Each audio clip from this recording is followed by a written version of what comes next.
John here with Meggabiotics, and I just wanted to follow up on the video I made the other day regarding the ostrich farm and the Fifth Estate's report on the ostrich farm, which they titled the Ostrich Con. And it was, to my mind, obviously it was a hit piece. It was where Mark Kelley went out and interviewed a bunch of people in the neighborhood, interviewed interviewed Dave Belinski, who was one of the co-owners. Matter of fact, I watched that interview that fortunately, Dave Belinski had one of his friends, tape the actual video. I think they taped for an hour and 50 minutes with Mark Kelley asking questions, and I think they used about 2 minutes of that hour and 50 minutes in the actual hit piece that Mark Kelley did. And the real question that I have on this whole thing is, okay, so you're going to do a story about the ostrich farm situation. And as far as I'm concerned, it was a disaster. It generated a huge amount of press. Terrible thing for the farmers to go through. Basically it was, big government versus little farmers, as far as I can see. But now you've got, again, I guess big government, because CBC is big government if you think about it, and that's the Fifth Estate. And they go in there and they're going to do a story. But my thought is, if you're just an independent journalist, why would you go in right from the beginning with the idea that you're going to find ways to pick apart that side of the story? In other words, make the owners look like the bad guys and not focus on the technology, focus on things that do nothing but make the situation look like it was a con job. You titled it the Ostrich Con. My thought is, why would you go in with those kind of blinders on to start with?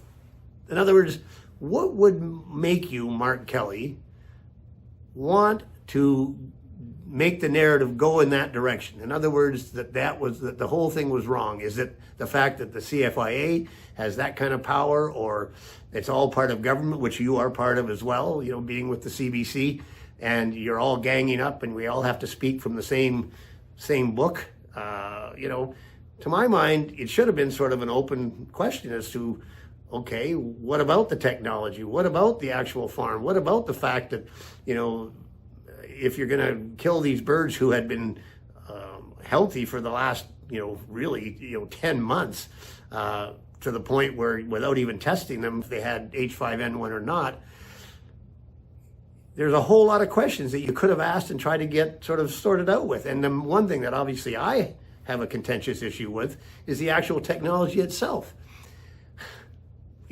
As I've said in the previous video, we've been working on avian antibody technology for almost 30 years now, and we've had some good milestones.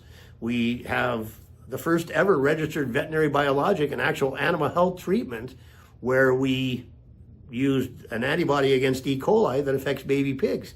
And that's a registered animal health treatment. So the technology is real in that case. We're also now in a phase 2 clinical trial to treat patients that have C. difficile infection, which is a bacterial infection that people get primarily in hospitals, but it's a gut infection that you get after taking an antibiotic for something else.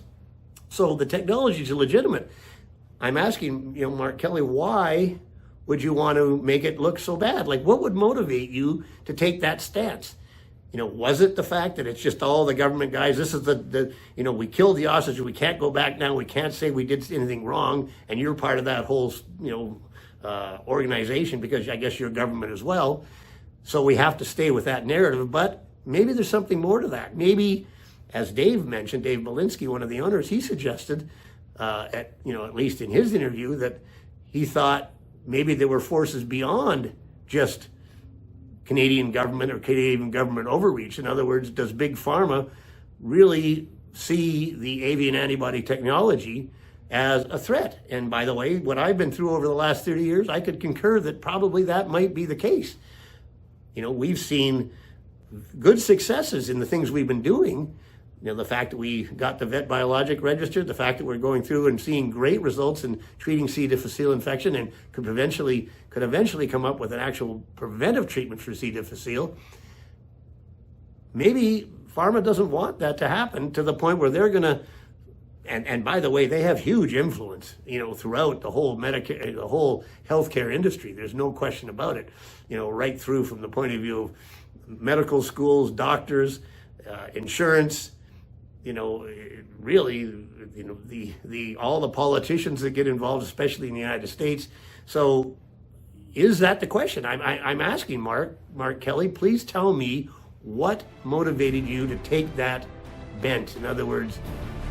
And I'm okay with whatever it was, just let us know, because, a typical reporter wouldn't go in there with that kind of an attitude only. You've got to have some reason beforehand as to why you wanted to bend the story in that direction. So that's my thoughts. Have a look at Meggabiotics.com. Thanks for listening.